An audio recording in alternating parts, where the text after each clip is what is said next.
कवीनामुपमश्रवस्तमम्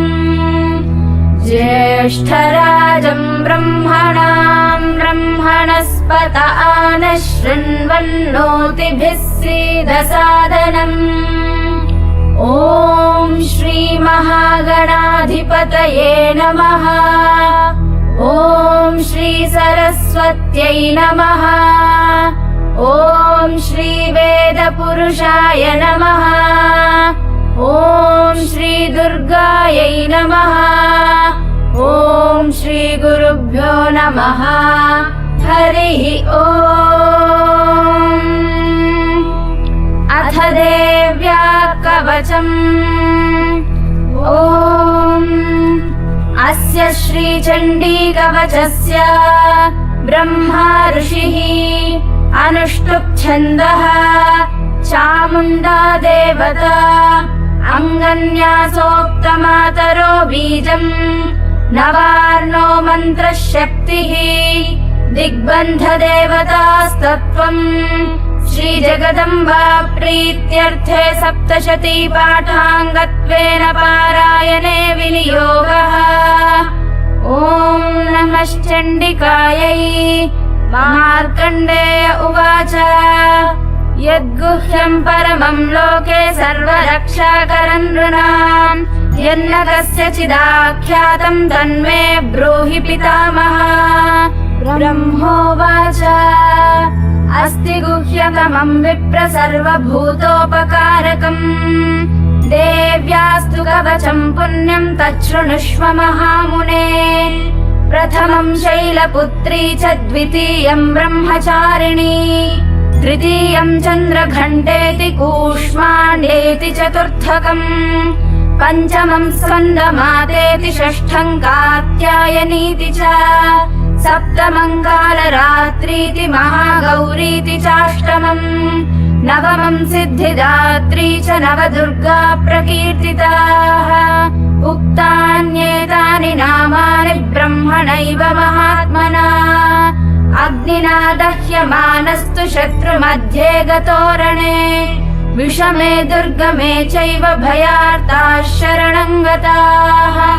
न तेषाम् जायते किञ्चिदशुभम् रणसङ्कटे नापदम् तस्य पश्यामि शोकदुःखभयम् न हि यैस्तु भक्त्या स्मृता नूनम् तेषाम् वृद्धिः प्रजायते ये त्वाम् स्मरन्ति देवेशि रक्षसे तान्न संशयः। प्रेतसंस्था तु चामुण्डा वाराही महिषासना ऐन्द्री गजसमारूढा वैष्णवी गरुडासना माहेश्वरी वृषारूढा कौमारी शिखिवाहना लक्ष्मी पद्मासना देवी पद्महस्ता हरिप्रिया श्वेतरूपधरा देवी ईश्वरी वृषवाहना ब्राह्मी हंस समारूढा सर्वाभरणभूषिता इत्येता मातरः सर्वाः सर्वयोगसमन्विताः नानाभरणशोभाढ्या नानारत्नोपशोभिताः दृश्यन्ते रथमारूढा देव्यः क्रोधसमाकुलाः शङ्खम् चक्रम् गदाम् षष्टिम् हलम् च मुसलायुधम् खेटकम् तोमरम् चैव परशम् पाशमेव च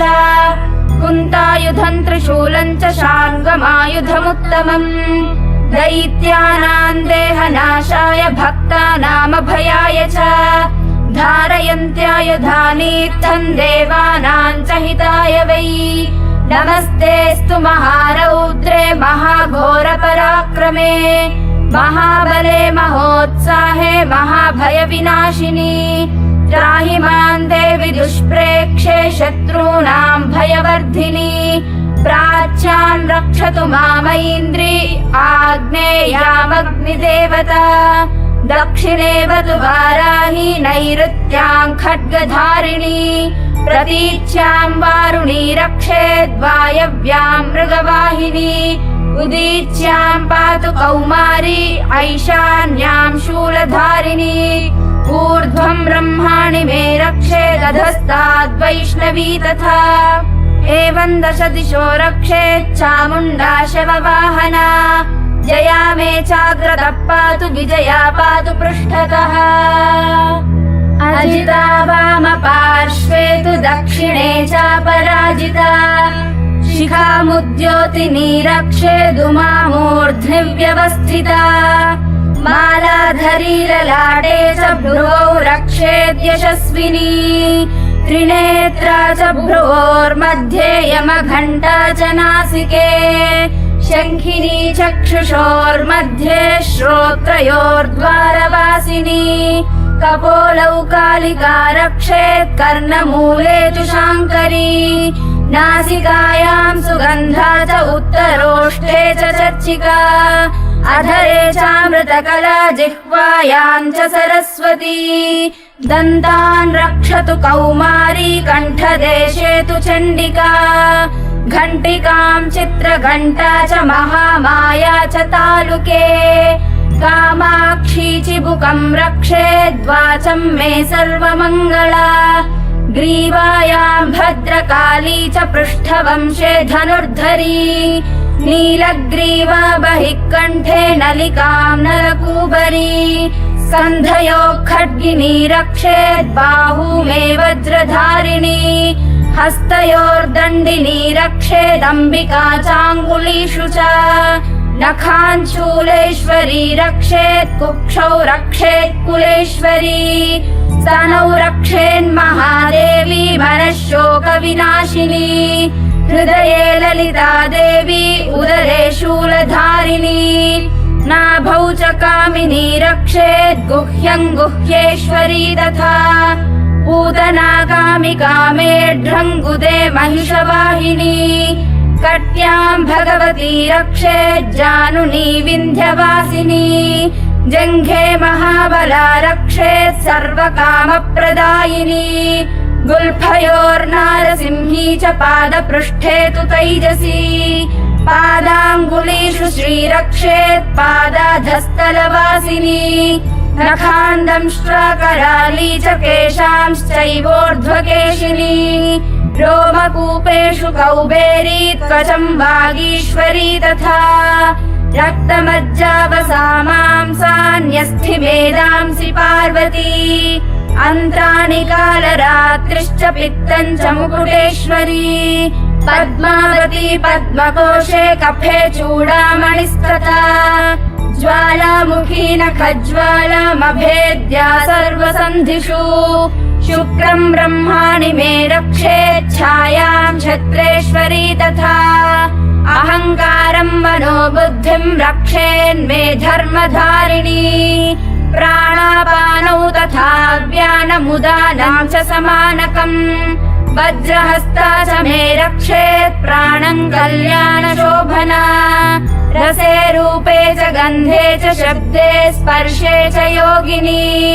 सत्त्वं रजस्तमश्चैव रक्षेन्नारायणी सदा आयु रक्षतु वाराही धर्मं रक्षतु वैष्णवी यशः कीर्तिं च लक्ष्मीं च धनं विद्यां च चक्रिणी गोत्रमिन्द्राणि मे रक्षेत् पशून् मे रक्ष चण्डिके पुत्रान् रक्षेन्महालक्ष्मीर्भार्यां रक्षतु भैरवी पन्थानं सुपथा रक्षेन्मार्गं क्षेमकरी तथा राजद्वारे महालक्ष्मीर्विजया सर्वतः स्थिता रक्षाहीनं तु यत्स्थानं वर्जितं कवचेन तु तत्सर्वं रक्ष मे देवि जयन्ती पापनाशिनी पदमेकं न गच्छेत्तु यदीच्छेत् शुभवात्मनः कवचेनावृतो नित्यं यत्र यत्रैव गच्छति तत्र तत्रार्थलाभश्च विजयः सार्वकामिकः यं चिन्तयते कामं तं प्राप्नोति निश्चितम् परमैश्वर्यमतुलं प्राप्स्यते भूतले पुमान् निर्भयो जायते मर्त्यः सङ्ग्रामेष्वपराजितः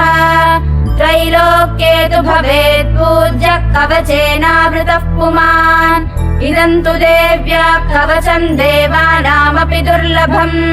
यः पठेत् प्रयतो नित्यं त्रिसन्ध्यं श्रद्धयान्वितः दैवी कला भवेत् तस्य त्रैलोक्येष्वपराजितः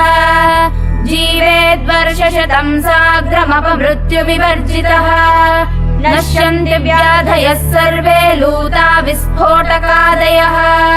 स्थावरं जङ्गमं चैव कृत्रिमं चापि यद्विषम् अभिचाराणि सर्वाणि मन्त्रयन्त्राणि भूतले भूचराखेचराश्चैव जलजाश्चोपदेशिकाः सहजा कुलजा माला डाकिनी शाकिनी तथा अन्तरिक्षचरा घोरा डाकिन्यश्च महाबलाः ग्रहभूतपिशाचाश्च यक्षगन्धर्वराक्षसाः ब्रह्मराक्षसवेताला कूष्माण्डा भैरवादयः नश्यन्ति दर्शनात् तस्य कवचे हृदि संस्थिते मानोन्नतिर्भवेद्राज्ञस्तेजो वृद्धिकरम् परम् यशसा वर्धते सोऽपि कीर्तिमण्डित भूतले जपेत् सप्तशतीं चण्डीं कृत्वा तु कवचम् पुरा यावद्भूमण्डलम् धत्ते सशैलवनकाननम् तावत् तिष्ठति मेदिन्याम् सन्ततिः पुत्रपौत्रिकी देहान्ते परमं स्थानं यत्सुरैरपि दुर्लभम् प्राप्नोति पुरुषो नित्यम् महामाया प्रसादतः लभते परमं रूपं शिवेन सह मोदते। ॐ इति वाराहपुराणे हरिहर ब्रह्म विरचितं देव्या कवचं सम्पूर्णम्।